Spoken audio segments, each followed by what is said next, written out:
Turn off the Charlie Kirk news. Turn off the Charlie Kirk news. We're going to talk about boxing, okay? We're going to talk about something that's actually enjoyable, okay?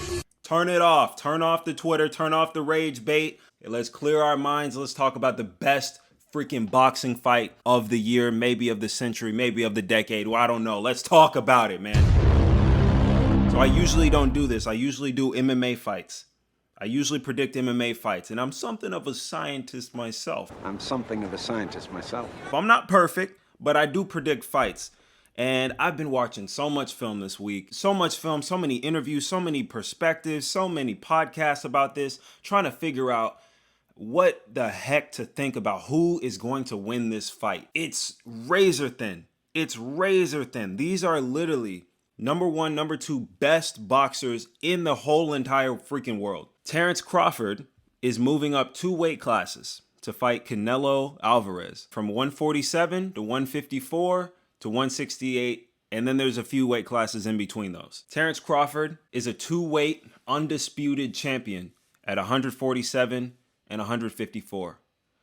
Canelo Álvarez is a 3-weight undisputed champion at 154, 160, and 168. So what is the storyline here? The storyline is that the smaller guy is going up to fight the bigger guy, but they're both elite. A lot of people are saying if Canelo wins, it's going to be because of his weight. It's going to be once he starts landing those heavy 168-pound punches. I am concerned about him absorbing a Canelo punch. Crawford, who couldn't push back Madrimov? Life and death with Madrimov. What do you think Canelo's going to do to him? As the fight goes on, Canelo's going to start pounding on him, and I think that the fight ends somewhere between the 9th and 12th round. That's the argument. Crawford is too small. He can't take the punches. He can't take the weight. He can't take the power. Canelo is just too strong. He's been beating guys bigger than him, putting guys out at 168, reigning at 168 for so long. How was some guy from 147 who couldn't even beat Madrimov? He did beat Madrimov, for the record. Gonna come up and be able to take those punches. Canelo, in my opinion, I think to win this fight, he basically just has to do what he does to everybody, right? He's not a big volume guy. He's more of a sniper. He's a counter puncher. He's a pressure fighter. He picks his shots. He walks you down. He controls the ring. He'll come in and he'll throw like a single power shot, a short combo, but he'll pick when he's going to throw it, where he's going to throw it, surgical precision. But the problem with power shots is that it leaves him open. And so if he doesn't land those power shots, he ends up behind on the scorecards. So he has to land these power shots. Lucky for him, he's one of the most accurate fighters in history. He does not waste his punches. He does not waste his shots. On the flip side, Terence Crawford supporters will tell you if Terence Crawford wins, it'll be because of his technical expertise, right? His speed, his timing, his lateral movement, his ability to throw in volume. Crawford, his IQ, he'll figure you out mid-fight. He'll make adjustments and he'll drown you with precision and accuracy. He'll hit you everywhere that you are open. Within a millisecond, he'll make the adjustment. So this is the eternal storyline in boxing, right? Can the smaller, sharper man overcome the naturally bigger champion? And I had to do some research. I went in, and guess what? Historically, this is not the first time that a fighter has made a crazy leap in weight to take on a bigger legend.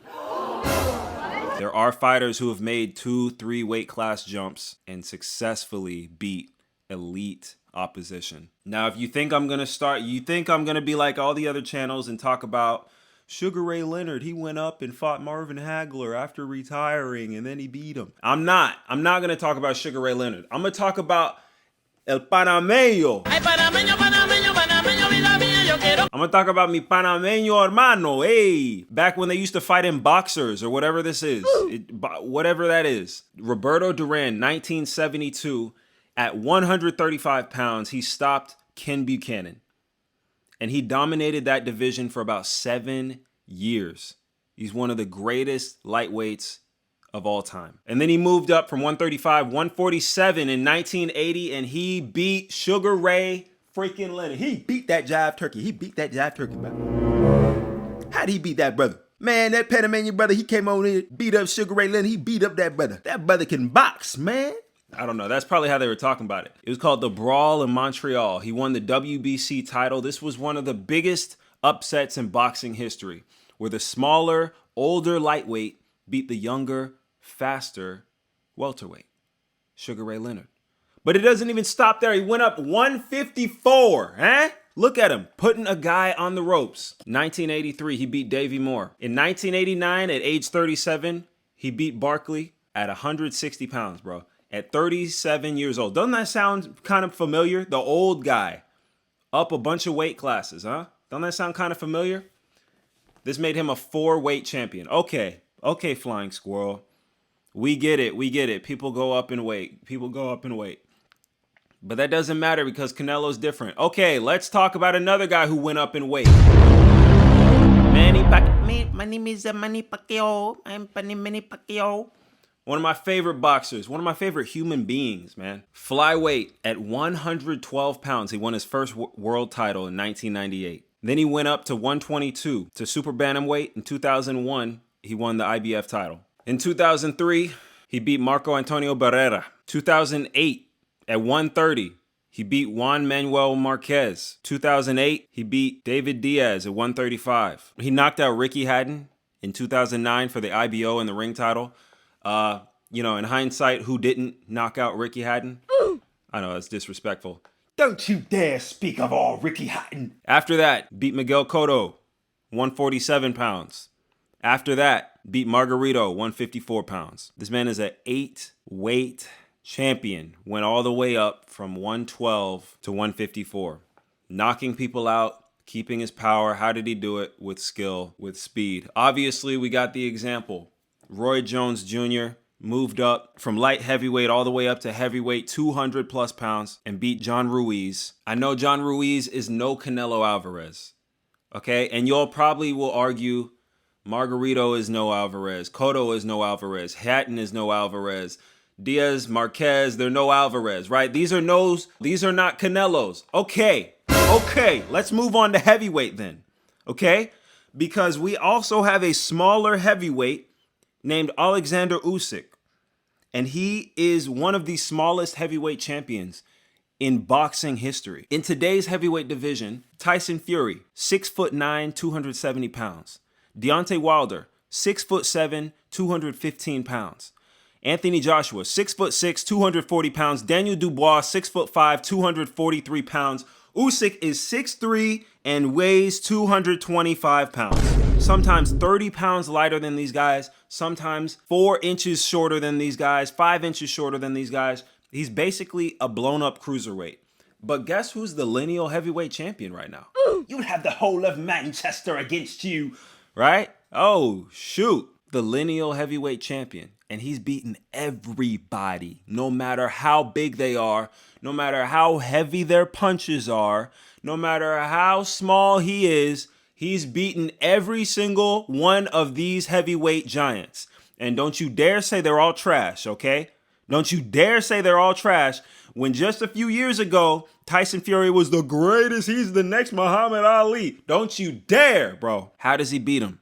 Constant lateral movement, forcing the big guy to reset, making their power shots harder to land. He studies his opponents mid-fight. He systematically drowns these bigger guys with volume and rhythm. And as we look at these ways, lighter men beat. Will you get that bloody photo off your screen?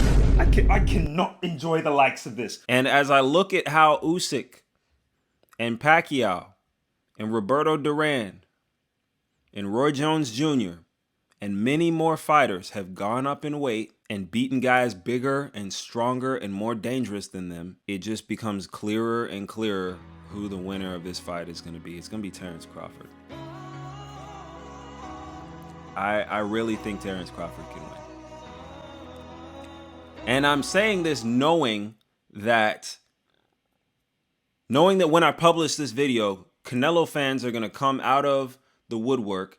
They're going to come up to their computers. They're just going to rise out of the earth in their Dallas Cowboys jerseys, just typing their hate speech. Come on, man. Bring it on, Canelo fans. And I think this is a really close fight. I'm not saying he's going to beat the crap out of Canelo, but everything that it takes to beat a bigger guy, Terence Crawford has. He has the high volume. He's always busy. And Triple G and Bivol, they won rounds against Canelo by being the busier fighter, by having that jab, that incessant jab. When we look at the jabs thrown, 223. When he was fighting Madrimov, the fight that we shouldn't even talk about, right? He threw 223 jabs. Look at how many of those jabs were just to get him off timing, just to measure, just to probe, just to annoy him. He threw twice as many punches as Madrimov, but he is a far busier fighter. And that's how you beat Canelo Álvarez. And I know one thing people have been saying is he doesn't have like knockdown power at the higher weight. They're just basing that off the Madrimov fight, because that's the one fight in his last 10 fights where he didn't knock somebody out. So all of a sudden, oh, he doesn't have power when he goes up in weight. Huh? Maybe he still does if he not TKO, KO, TKO, TKO, TKO, TKO, TKO, TKO, KO, throw in the towel, TKO. You're a victim. So he definitely has something. He definitely has some kind of power. It's not like he has zero power. And also the idea that he's going up in weight is kind of misleading. It's not that he's going up in weight, it's that he's cutting less weight. This is a pic that he posted right after the fight got announced. 186 pounds. So he's just cutting less weight. This is normal in fighting. We know this. These fighters, they cut 40, 50 pounds. So now instead of cutting 40 pounds, he's cutting 20 pounds. I think he's not as small as we think. I think he has the skills, the counterpunching, the timing. I'm not discounting Canelo also, by the way. I'm not saying Canelo's bad. I'm just saying Terence Crawford has what it takes to beat him. And I think Terence Crawford will actually do that. When we look at history and we look at how the smaller fighter beat the bigger fighter, Terence Crawford has all that.